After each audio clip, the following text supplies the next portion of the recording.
जम्मू कश्मीर की कई सारी जगहों पर रात को हुए तूफान व आंधी की वजह से जो है वो कई सारे लोगों के घरों को नुकसान पहुंचा है। कई लोगों के घरों की छतें उड़ी तो कईयों की गाड़ियों को नुकसान पहुंचा। तो कई सारी जगहों पर जो है वो इसमें जो रोड्स वगैरह थे वो भी जो है ब्लॉक हुए। लेकिन अगर हम बात करें बिजली के ढांचे की तो बिजली के ढांचे पर भी इसका जो है वो बहुत ज्यादा जो असर है वो यहाँ पर पड़ा है, क्योंकि इस आंधी व तूफान की वजह से जो है वो कई सारे इलाकों में बिजली के खंभों की बात करें वो वहां पर गिरे हैं। कई सारे इलाकों में जो बिजली की तारें हैं वो गिरी हैं, जबकि कई इलाकों में आसमानी बिजली गिरने की वजह से ट्रांसफार्मर्स तक जो है वो खराब हुए हैं, जिसकी वजह से कई सारे इलाकों में जो बिजली की सप्लाई है वो जो है वो बंद पड़ी हुई है। तो आप लोग भी जरूर बताएं क्या आपके घर में बिजली है या फिर नहीं। वीडियो को शेयर करने के साथ साथ कमेंट्स में अपनी अपनी राय जो है वो जरूर दे दीजिएगा। बता दें कि जम्मू कश्मीर में हुए इस तूफान व आंधी की वजह से बिजली के ढांचे को बहुत बड़ा नुकसान हुआ है। देर रात तक जिस तरह से रुक रुक कर बारिश का सिलसिला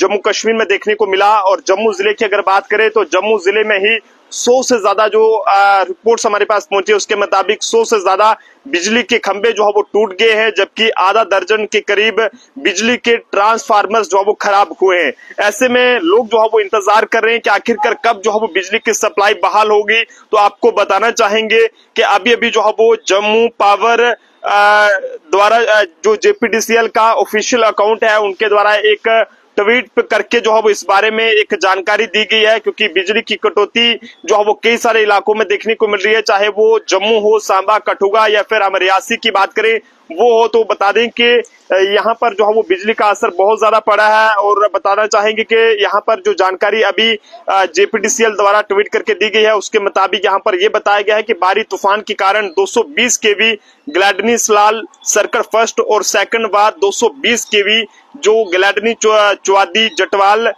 टीएलएस सलाल पावर हाउस और जटवाल ग्रिड से जो बंद है। और सभी जो आउटगोइंग 132 केवी और 33 केवी लाइनें जो है वो पूरी तरह से बंद है। और फिलहाल इन लाइनों को जो है वो ठीक करने का काम यानी कि बिजली की बहाली का काम जो है वो जोरों शोरों पर जारी है। फिलहाल वो जो ट्वीट करके जानकारी दी गई है वो हम यहाँ पर आपको दिखाने की कोशिश करेंगे। यहाँ पर साफ तौर पर यह कहा गया है कि इस तूफान की वजह से जो है बिजली पर काफी ज्यादा असर पड़ा है और कौन कौन से इलाके में बिजली की सप्लाई बंद है वो यहाँ पर बता दें कि यहाँ पर सबसे पहले 220 केवी की बात करें जो कि ग्लैडनी सलाल सर्किट फर्स्ट और सेकंड है, या फिर 220 केवी ग्लैडनी चौवादी जटवाल टीएलएस ये सारी लाइनें जो है पूरी तरह से बंद हैं। सलाल पावर हाउस जटवाल ग्रिड्स वगैरह ये सारी लाइनें बंद है और जिन्हें रिस्टोर करने का काम जो है वो बड़े पैमाने पर जारी है। लेकिन अभी फिलहाल कुछ भी नहीं कहा जा सकता है कि आपके घर में बिजली कब आएगी, क्योंकि जिस तरह का तूफान देखने को मिला है तो इसमें आप लोगों ने भी देखा होगा कि किस तरह से जो नुकसान है वो यहाँ पर जम्मू कश्मीर में देखने को मिला है। तो जरूर आप लोग भी बताइएगा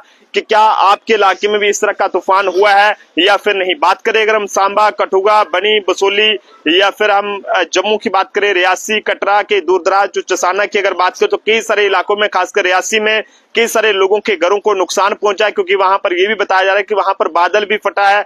और इसलिए महकमा मौसमियात की तरफ से जम्मू कश्मीर में मौसम को लेकर रेड अलर्ट जारी किया गया है। ये कहा गया है कि आज और कल भी जो है वो जम्मू कश्मीर में इस तरह की जो तूफान और आंधी जो है वो यहाँ पर देखने को मिल सकती है। तो बिजली को लेकर अभी फिलहाल यही बताया जा रहा है कि लाइनें बिजली की लाइनों की हालत बहुत खराब है और जिन्हें ठीक करने के लिए बड़े पैमाने पर जो काम है वो जारी है। बिजली कब तक आएगी इसके बारे में अभी कुछ भी जो है वो नहीं कहा जा सकता है। देखते रहे जम्मू ट्रिब्यून के अभिषेक के साथ नरेंद्र सिंह ठाकुर, जम्मू।